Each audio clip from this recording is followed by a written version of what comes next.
നമസ്കാരം. എല്ലാവർക്കും സെറ്റ് ഹിസ്റ്ററിയുടെ പുതിയൊരു ക്ലാസ്സിലോട്ട് സ്വാഗതം. നമ്മൾ ഇന്നിവിടെ ഈ ഒരു ക്ലാസ്സിലൂടെ ഡിസ്കസ് ചെയ്യാൻ വേണ്ടിയിട്ട് പോകുന്നത് നിങ്ങളുടെ സിലബസിലെ യൂണിറ്റ് നമ്പർ 6 മൊഡ്യൂൾ നമ്പർ 7 ഒരു സബ് ടോപ്പിക് ആയിട്ടുള്ള റഷ്യൻ റവല്യൂഷൻ എന്ന് പറയുന്ന ടോപ്പിക്കിനെ കുറിച്ചിട്ടാണ്.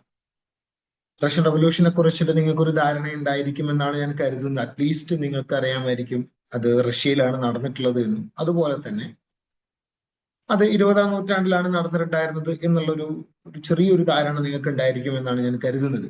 അതിലെ പ്രധാനപ്പെട്ട ലീഡേഴ്സിന്റെ പേര് നിങ്ങൾ എന്തായാലും കേട്ടിട്ടുണ്ടായിരിക്കും. ഇപ്പോ ലെനിൻ, ഈ ഒരു പേര് കേൾക്കാത്തവരായിട്ട് ആരും തന്നെ ഉണ്ടാവില്ല എന്നാണ് ഞാൻ കരുതുന്നത്. അപ്പോ ലെനിന്റെ നേതൃത്വത്തിൽ നടന്നിട്ടുണ്ടായിരുന്ന ലെനിന്റെയും അതുപോലെ തന്നെ മറ്റു നേതാക്കന്മാരുടെയും നേതൃത്വത്തിൽ നടന്നിട്ടുണ്ടായിരുന്ന ഒരു വലിയൊരു മഹത്തായിട്ടുള്ള ഒരു വിപ്ലവമാണ് റഷ്യൻ റവല്യൂഷൻ എന്ന് പറയുന്നത്. ആ പേര് സൂചിപ്പിക്കുന്ന പോലെ തന്നെ അത് നടന്നിട്ടുണ്ടായിരുന്നത് റഷ്യയിലാണ്. റഷ്യൻ റവല്യൂഷനെ കുറിച്ചിട്ടും അതിന്റെ ഒരു ചെറിയൊരു ബാക്ക്ഗ്രൗണ്ടുമാണ് നമ്മൾ ഇന്ന് ഇവിടെ ഈ ഒരു ക്ലാസ്സിലൂടെ ഡിസ്കസ് ചെയ്യാൻ വേണ്ടിയിട്ട് പോകുന്നത്. നമ്മളെ സംബന്ധിച്ചിടത്തോളം ഒരു സെറ്റ് ഹിസ്റ്ററി ആസ്പിരന്റിനെ സംബന്ധിച്ചിടത്തോളം അത്യാവശ്യം ഒരു ഇമ്പോർട്ടന്റ് ആയിട്ടുള്ള ടോപ്പിക് ആണ് ഈ റഷ്യൻ റവല്യൂഷൻ എന്ന് പറയുന്നത്. ഇപ്പൊ നമ്മൾ പ്രീവിയസ് ഇയേഴ്സ് ക്വസ്റ്റ്യൻ പേപ്പർ നമ്മൾ നോക്കുകയാണെന്നുണ്ടെങ്കിൽ 2023 ഒക്കെ നമുക്ക് ഇതുമായിട്ട് ബന്ധപ്പെട്ടുകൊണ്ടുള്ള ചോദ്യങ്ങൾ വന്നിട്ടുണ്ട്. റീസെന്റ് ഇയേഴ്സിൽ 2025 നമുക്ക് അങ്ങനെ റഷ്യൻ റവല്യൂഷനുമായിട്ട് ബന്ധപ്പെട്ടുകൊണ്ടോ അല്ലെങ്കിൽ അതിലെ ഇമ്പോർട്ടന്റ് ആയിട്ടുള്ള പേഴ്സണാലിറ്റീസുമായിട്ട് ബന്ധപ്പെട്ടപ്പോ ലെനിനോ അല്ലെങ്കിൽ അതുപോലത്തെ മറ്റ് ഇമ്പോർട്ടന്റ് ആയിട്ടുള്ള നേതാക്കന്മാരുമായിട്ടോ ബന്ധപ്പെട്ടുകൊണ്ട് നമുക്ക് ചോദ്യങ്ങൾ വന്നിട്ടില്ല. പക്ഷെ അതിന് മുന്നത്തെ ഇയേഴ്സിൽ അതുമായിട്ട് റഷ്യൻ റവല്യൂഷനുമായിട്ട് ബന്ധപ്പെട്ടുകൊണ്ട് ചോദ്യങ്ങൾ വന്നിട്ടുണ്ട്. അത് മാത്രമല്ല, ഇപ്പൊ നമ്മളെ ക്വസ്റ്റ്യൻ പേപ്പർ നോക്കുകയാണെന്നുണ്ടെങ്കിൽ റഷ്യയുമായിട്ട് ബന്ധപ്പെട്ടുകൊണ്ട് നമുക്ക് പൊതുവെ ഒരു ചോദ്യം അല്ലെങ്കിൽ 2 ചോദ്യങ്ങൾ നമുക്ക് വരാറുണ്ട്. ഇപ്പോ ഫോർ എക്സാമ്പിൾ ഇപ്പൊ റിപ്പീറ്റ് ആയിട്ട് നമുക്ക് ചോദിച്ചിട്ടുള്ള ഒരു ചോദ്യമാണ് റഷ്യയിലെ ന്യൂ എക്കണോമിക് പോളിസി കൊണ്ടുവന്നിട്ടുള്ളത് ആരായിരുന്നു എന്നുള്ള ഒരു ചോദ്യമൊക്കെ റഷ്യയുമായിട്ട് ബന്ധപ്പെട്ടുകൊണ്ട് വന്നിട്ടുണ്ട്. അപ്പൊ റഷ്യയുമായിട്ട് ബന്ധപ്പെട്ടുകൊണ്ട് നമുക്ക് ഒരു ചോദ്യം പൊതുവെ എക്സാമിന് വരാറുണ്ട്.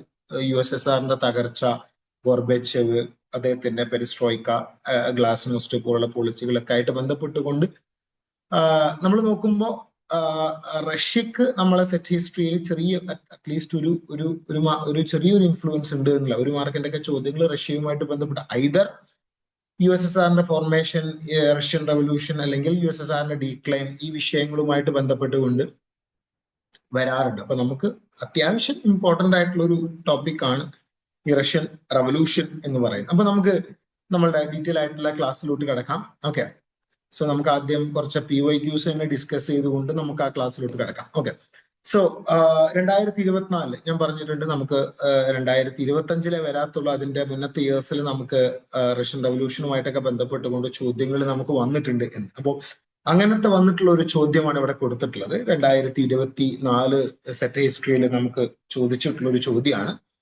ചോദ്യം ഇങ്ങനെയാണ്: October revolution of 1917 in Russia took place in the month of.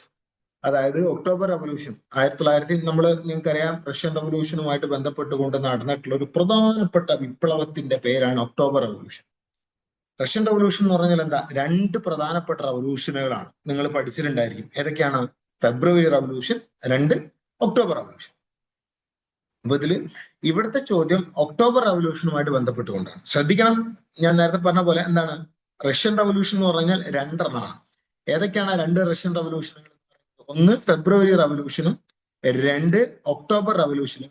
ഇങ്ങനെ 2 റവല്യൂഷനുകൾ ചേർന്നിട്ടുള്ളതിനെയാണ് പൊതുവെ നമ്മൾ റഷ്യൻ റവല്യൂഷൻ എന്ന് വിളിക്കുന്നത്. ഓക്കെ, അപ്പൊ അത് ഓർത്തിരിക്കുക, ആ ഒരു ഫാക്ട് നിങ്ങൾ ഓർത്തിരിക്കുക. അപ്പോ October revolution of 1917 in Russia took place in the month of.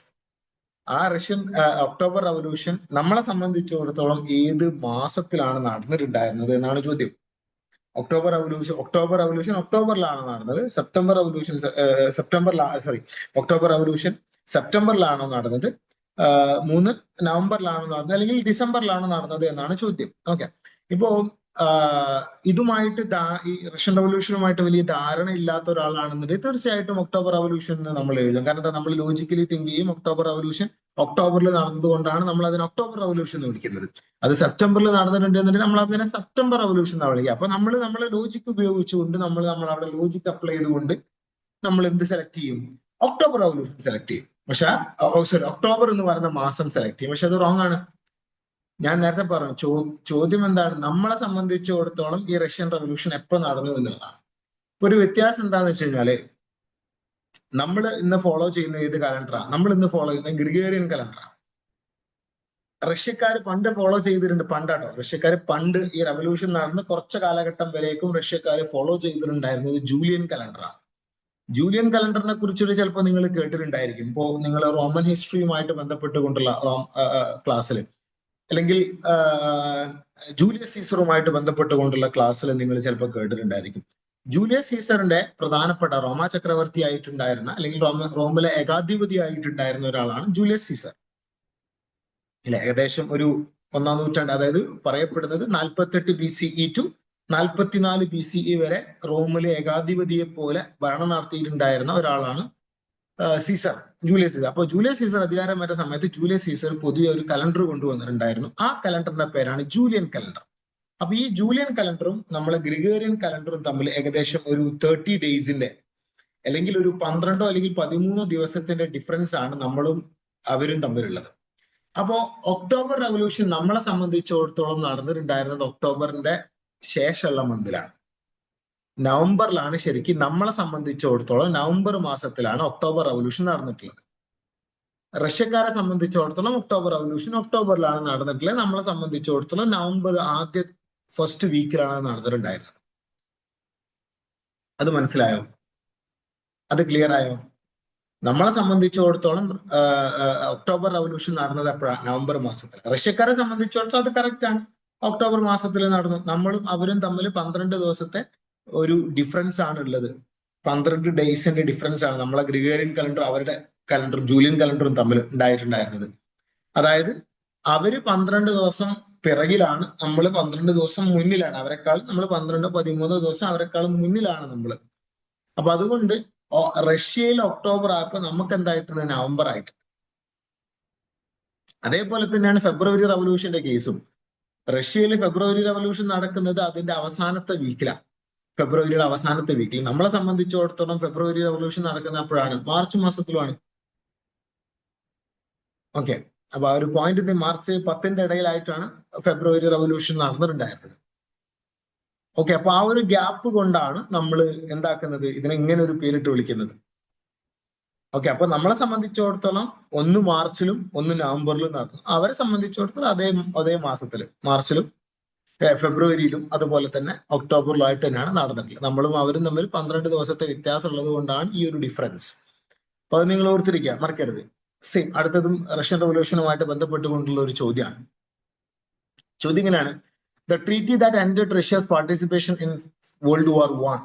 First world വാറിൽ റഷ്യ വിഡ്രോ ചെയ്തിട്ടുണ്ടായിരുന്നു. ഫസ്റ്റ് വേൾഡ് വാർ നിങ്ങൾക്കറിയാം. ഫസ്റ്റ് വേൾഡ് വാറിന്റെ ഒരു കാലഘട്ടം എന്ന് പറയുന്നത് എപ്പോഴാണ്? 1914 ടു 1918 റഷ്യൻ ഫസ്റ്റ് വേൾഡ് വാറിന്റെ ഒരു കാലഘട്ടം എന്ന് പറയുന്നത്. ഈ ഒരു കോണ്ടെക്സിലാണ് നമ്മളെ റഷ്യൻ റവല്യൂഷൻ നടന്നിട്ടുള്ളത്. 1917 റഷ്യൻ റവല്യൂഷൻ നടന്നിട്ടുള്ളത്. അപ്പൊ റഷ്യൻ റവല്യൂഷൻ നടന്ന ആ ഒരു സമയത്ത് എന്ത് ചെയ്തു?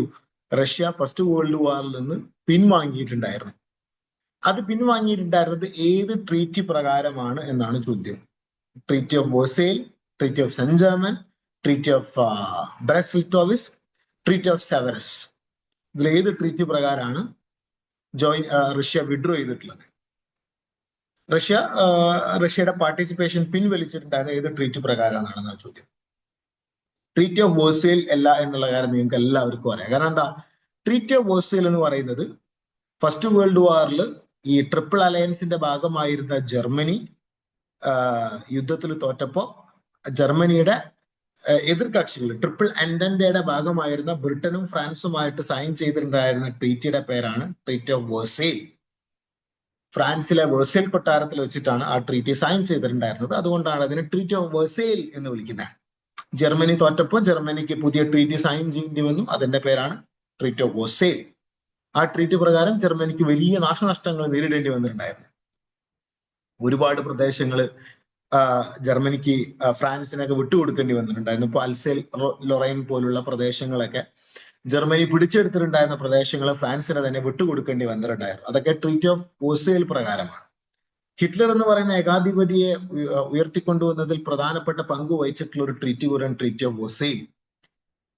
നിങ്ങൾക്കറിയാം ഹിറ്റ്ലർ ജർമ്മനിയിൽ അധികാരത്തിലോട്ട് വന്ന ഒരു കോണ്ടെക്സ്റ്റ് നിങ്ങൾക്കറിയാലോ.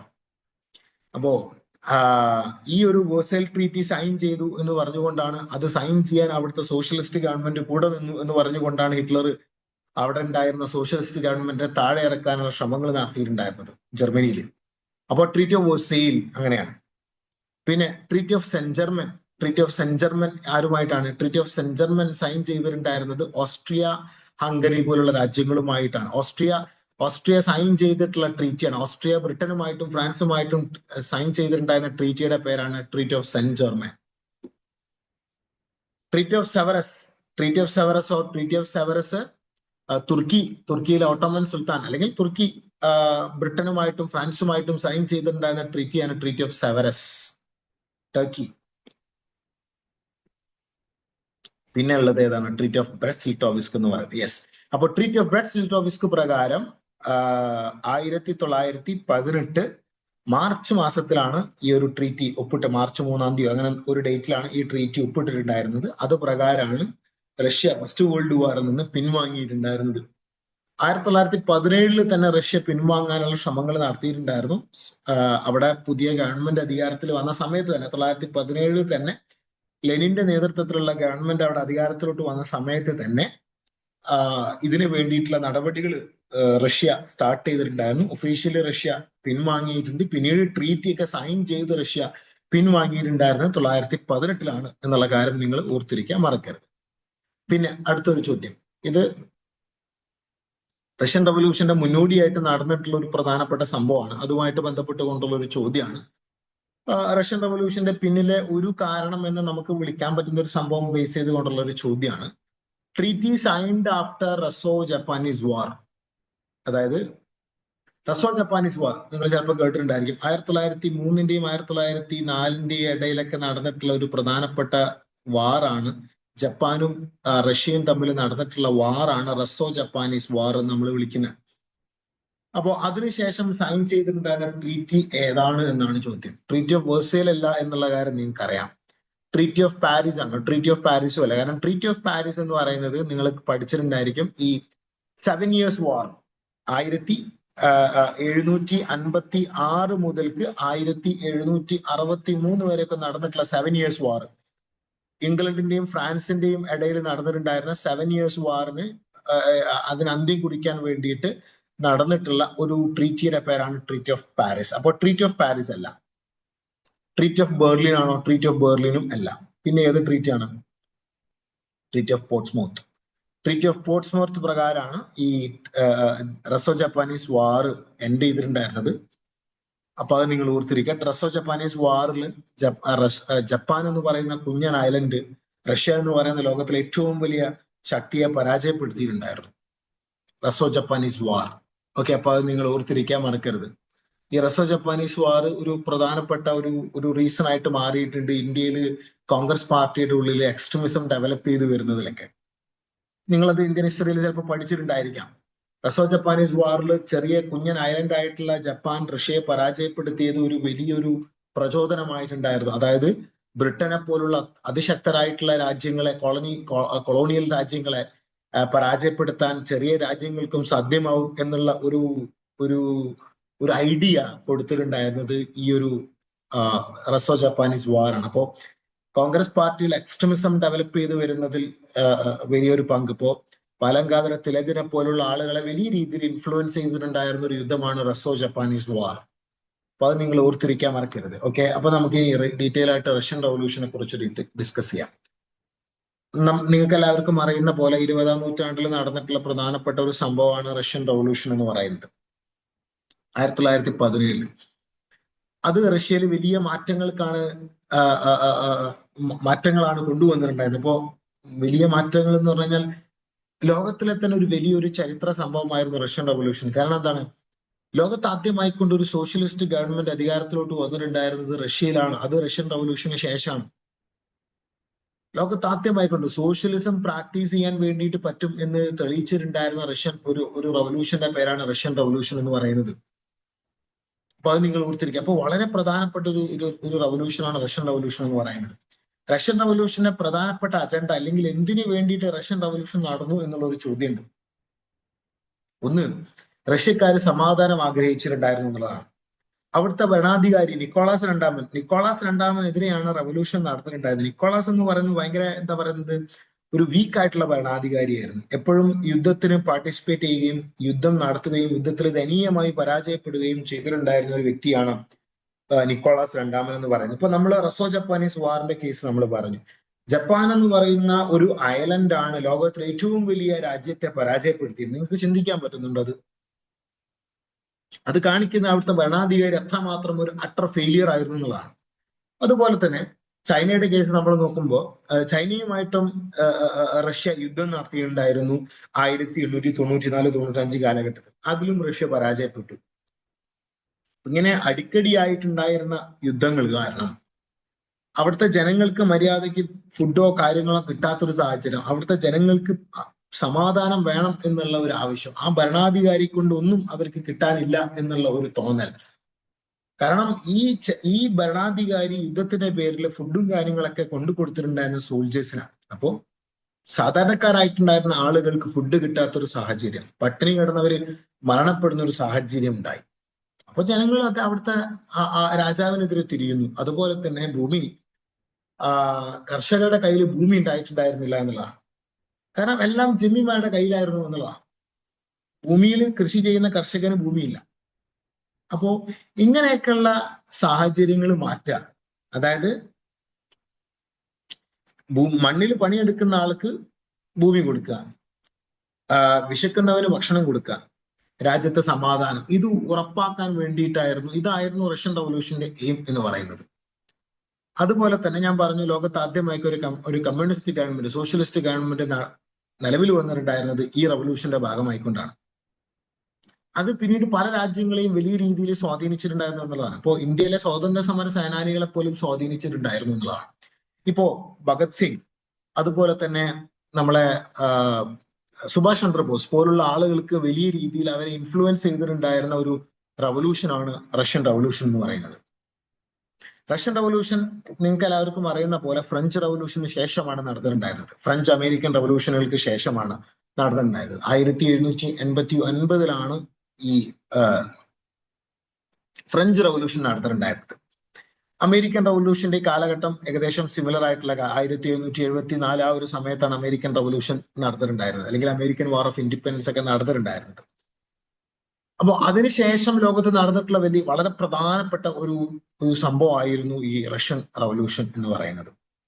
ഓക്കെ, അപ്പൊ അത് നിങ്ങൾ ഓർത്തിരിക്കുക. അതുപോലെ തന്നെ ഫസ്റ്റ് വേൾഡ് വാർ ഒരു പ്രധാനപ്പെട്ട റീസൺ ആണ്. അപ്പോൾ ഫസ്റ്റ് വേൾഡ് വാർ തുടങ്ങിയ സമയത്ത് നിക്കോളാസ് രണ്ടാമൻ അൺവാണ്ടഡ്ലി അദ്ദേഹം ആ യുദ്ധത്തിൽ പാർട്ടിസിപ്പേറ്റ് ചെയ്യുകയാണ് ചെയ്തിട്ടുണ്ടായിരുന്നത്. അത് കാരണം റഷ്യക്ക് വലിയ നാശനഷ്ടങ്ങൾ ഉണ്ടാവുകയാണ് ചെയ്തിട്ടുണ്ടായിരുന്നത്. മനസ്സിലായോ? അപ്പൊ അത് നിങ്ങൾ ഓർത്തിരിക്കുക. കാരണം റഷ്യക്ക് ആ ഒരു യുദ്ധത്തിൽ പങ്കെടുക്കേണ്ട ഒരു കാര്യമില്ല. കാരണം എന്താ, ഈ ഫസ്റ്റ് വേൾഡ് വാർ നടക്കുന്നത് ഏത് കോണ്ടെക്സ്റ്റിലാണ്? ഫസ്റ്റ് വേൾഡ് വാർ നടക്കുന്നത് 1914 ജൂൺ മാസത്തിൽ ഒരു ബോസ്നിയക്കാരനായിട്ടുള്ള ഒരു യുവാവ്, ഗവറിലോ പ്രിൻസിപ്പ് എന്ന് പറയുന്ന ആള്, ഓസ്ട്രിയൻ പ്രിൻസ് ആയിട്ടുള്ള, ആർച്ച് ഡ്യൂക്ക് ആയിട്ടുള്ള ഫെർഡിനാൻഡിനെ ഷൂട്ട് ചെയ്യുന്നുണ്ട് സെർബിയയുടെ ക്യാപിറ്റൽ ആയിട്ടുള്ള സാരാജാവോ എന്ന് പറയുന്ന പ്രദേശത്ത് വെച്ചിട്ട്. അപ്പൊ അതിന് സെർബിയാണ് ശരിക്കും കൂട്ടുന്നത്. ഇയാൾക്ക് ഈ വെടിവെക്കാനുള്ള ആയുധങ്ങളൊക്കെ എത്തിച്ചു കൊടുക്കുന്നത് സെർബിയാണ്. അപ്പൊ ഓസ്ട്രിയ സെർബിയോട് പറഞ്ഞു ഗവറിലോ പ്രിൻസിപ്പിനെ ഞങ്ങൾക്ക് വിട്ടുതരണം എന്ന് പറഞ്ഞപ്പോ സെർബിയ അത് ചെവിക്കൊണ്ടില്ല. ആ ഒരു സാഹചര്യത്തിലാണ് ജൂലൈ മാസത്തില് എന്താക്കുന്നത്, ഓസ്ട്രിയ സെർബിയക്കെതിരെ യുദ്ധം ഡിക്ലെയർ ചെയ്യുന്നത്. സെർബിയയുടെ കൂട്ടാളിയായിരുന്നു റഷ്യ. അപ്പോ സെർബിയക്കെതിരെ ഓസ്ട്രിയ യുദ്ധം ചെയ്തപ്പോ റഷ്യ ഇടപെട്ടുകൊണ്ട് റഷ്യ ഓസ്ട്രിയക്കെതിരെ യുദ്ധം ചെയ്യുന്നു. അങ്ങനെയുള്ള സാഹചര്യത്തിൽ അപ്പോ റഷ്യ ഇതിൽ ഇൻവോൾവ് ആയതോടു കൂടിയിട്ട് റഷ്യക്കെതിരെ ഓസ്ട്രിയ യുദ്ധം ഡിക്ലെയർ ചെയ്തപ്പോ റഷ്യയുടെ കൂട്ടാളിയായിട്ടുണ്ടായിരുന്ന ഫ്രാൻസ് വരുന്നു. കാരണം ഇവരൊക്കെ ട്രിപ്പിൾ എൻറ്റൻഡയുടെ ഭാഗങ്ങളാണ്. നിങ്ങൾ പഠിച്ചിട്ടുണ്ടായിരിക്കും ത്രിരാഷ്ട്ര സൗഹൃദം, ത്രിരാഷ്ട്ര സഖ്യവും. ഇപ്പോൾ triple alliance, triple entente. Triple alliance ഉണ്ടായിട്ടുണ്ടായിരുന്ന രാജ്യങ്ങൾ ജർമ്മനി, അതുപോലെ തന്നെ ഓസ്ട്രിയ, ടർക്കി. ഓപ്പോസിറ്റ് സൈഡിൽ ഉണ്ടായിട്ടുണ്ടായിരുന്നത് ബ്രിട്ടന്, ഫ്രാൻസ്, ഇറ്റലി, ജപ്പാൻ പോലുള്ള രാജ്യങ്ങൾ. അപ്പോ അത് റഷ്യയും ഫ്രാൻസും പണ്ട് മുതലേ എന്താണ് നല്ലൊരു റിലേഷനിലാണ്. അപ്പോൾ റഷ്യക്കെതിരെ ഓസ്ട്രിയ യുദ്ധം ഡിക്ലെയർ ചെയ്തതോട് കൂടിയിട്ട് ഫ്രാൻസ് വന്നു. ഫ്രാൻസും കൂടെ യുദ്ധത്തിൽ വന്നപ്പോൾ ജർമ്മനി ഓസ്ട്രിയ സഹായിക്കാൻ വേണ്ടി വന്നു. ഇങ്ങനെയാണ് ഇതൊരു വലിയ മഹായുദ്ധമായിട്ട് മാറിയിട്ടുണ്ടായിരുന്നത്. അപ്പോൾ ഇവരെ സംബന്ധിച്ചിടത്തോളം ഒരു ആവശ്യമില്ലാത്തൊരു യുദ്ധമായിരുന്നു അത്. റഷ്യക്ക് അത് ഇൻവോൾവ് ആവേണ്ട കാര്യമില്ല. കാരണം അതിൽ ഡയറക്റ്റ് ആയിട്ട് പാർട്ടിസിപ്പേറ്റ് ചെയ്തിട്ടുണ്ടായിരുന്ന ആരാണ്? ഈ നമ്മളുടെ ഓസ്ട്രിയയും സെർബിയയാണ്. അപ്പൊ റഷ്യ വന്നതോട് കൂടിയിട്ടാണ് അത് വലിയൊരു യുദ്ധമായിട്ട് മാറുന്നത്. അപ്പൊ അതിന് മുൻകൈ എടുത്തിട്ടുണ്ടായിരുന്നത് നിക്കോളാസ് രണ്ടാമനാണ്, അവിടുത്തെ ദുർഭരണാധികാരിയായിട്ടുള്ളത്. അപ്പൊ ആ നിക്കോളാസ് രണ്ടാമനെതിരെയാണ് റഷ്യയിലെ റവല്യൂഷൻ നടന്നിട്ടുണ്ടായിരുന്നത് എന്നുള്ള കാര്യം നിങ്ങൾ ഓർത്തിരിക്കുക, മറക്കരുത്. ഓക്കെ, അപ്പോൾ ഓർത്തിരിക്കുക, നിക്കോളാസ് രണ്ടാമനെതിരെയാണ് അവിടെ യുദ്ധം നടന്നിട്ടുണ്ടായിരുന്നത്. ഈ നിക്കോളാസ് രണ്ടാമൻ റഷ്യയിലെ റൊമാനോവ് ഡൈനാസ്റ്റിയുടെ ഭാഗമായിരുന്നു. അപ്പൊ അത് നിങ്ങൾ ഓർത്തിരിക്കുക. റൊമാനോവ് ഡൈനാസ്റ്റിയിൽ പെട്ട ആളാണ് നിക്കോളാസ് രണ്ടാമൻ. അപ്പൊ അയാൾക്കെതിരെയും റൊമാനോവ് ഡൈനാസ്റ്റിക്കെതിരെയാണ് റഷ്യൻ റവല്യൂഷൻ 1917 നടന്നിട്ടുണ്ടായിരുന്നത്. ഇപ്പൊ നിങ്ങൾ ഓർത്തിരിക്കുക, മറക്കരുത്. അതിലെ പ്രധാനപ്പെട്ട നേതാവാണ് ലെനിൻ. ലെനിൻ ബോൾഷെവിക് പാർട്ടിയുടെ അംഗമായിരുന്നു. ഓക്കെ, അപ്പൊ അതുകൊണ്ട് അത് നിങ്ങൾ ഓർത്തിരിക്കുക, മറക്കരുത്. നമ്മൾ നേരത്തെ പറഞ്ഞ പോലെ 2 റവല്യൂഷനുകളാണ് നടന്നിട്ടുള്ളത്. ഫെബ്രുവരി റവല്യൂഷൻ അത് നടന്നിട്ടുണ്ടായിരുന്ന അലക്സാണ്ടർ കെരൻസ്കി എന്ന് പറയുന്ന ഒരാളുടെ നേതൃത്വത്തിലും, അതുപോലെ തന്നെ ഒക്ടോബർ റവല്യൂഷൻ നടന്നിട്ടുണ്ടായിരുന്നത് ലെനിന്റെ നേതൃത്വത്തിലുമാണ്. ഓക്കെ, ലെനിന്റെ പാർട്ടിയുടെ പേരാണ് ബോൾഷെവിക് പാർട്ടി. അലക്സാണ്ടർ കെരൻസ്കിയുടെ പാർട്ടിയുടെ പേരാണ് മെൻഷെവിക് പാർട്ടി. അപ്പൊ ഫെബ്രുവരി റവല്യൂഷനെ മെൻഷെവിക് റവല്യൂഷൻ എന്നും ഒക്ടോബർ റവല്യൂഷനെ ബോൾഷെവിക് റവല്യൂഷൻ എന്നും വിളിക്കുന്നുണ്ട്. അപ്പൊ അത് നിങ്ങൾ ഓർത്തിരിക്കാൻ മറക്കരുത്. ഓക്കെ, അപ്പൊ ബാക്കി കാര്യങ്ങൾ നമുക്ക് അടുത്തൊരു ക്ലാസ്സിൽ ഡിസ്കസ് ചെയ്യാം. സോ നമ്മൾ ഇതുവരേക്കും ഡിസ്കസ് ചെയ്തിട്ടുള്ള കാര്യങ്ങൾ നിങ്ങൾക്ക് മനസ്സിലായിട്ടുണ്ട് എന്ന് കരുതുന്നു. 1917 2 റവല്യൂഷൻ നടന്നു. ഒക്ടോബർ റവല്യൂഷൻ, ഫെബ്രുവരി റവല്യൂഷൻ. ഒക്ടോബർ റവല്യൂഷൻ ലെനിന്റെ നേതൃത്വത്തിലും ഫെബ്രുവരി റവല്യൂഷൻ അലക്സാണ്ടർ കെരൻസ്കിയുടെ നേതൃത്വത്തിലും 1917 നടന്നു.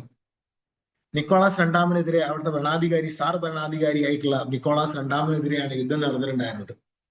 അവിടുത്തെ റഷ്യയിലെ രാജാക്കന്മാരാണ് പൊതുവെ സാർ എന്നുള്ള പേരിൽ അറിയപ്പെട്ടിട്ടുണ്ടായിരുന്നത്. ഓക്കെ, അത് ആ ടേം ഡിറൈവ് ചെയ്തിട്ടുള്ളത് സീസർ എന്ന് പറയുന്ന രാജാവിന്റെ പേരിൽ നിന്നാണ്. സീസർ, ജൂലിയസ് സീസറിന്റെ പേരിൽ നിന്നാണ് സാർ എന്ന് പറയുന്ന പദം ഡിറൈവ് ചെയ്തിട്ടുള്ളത്.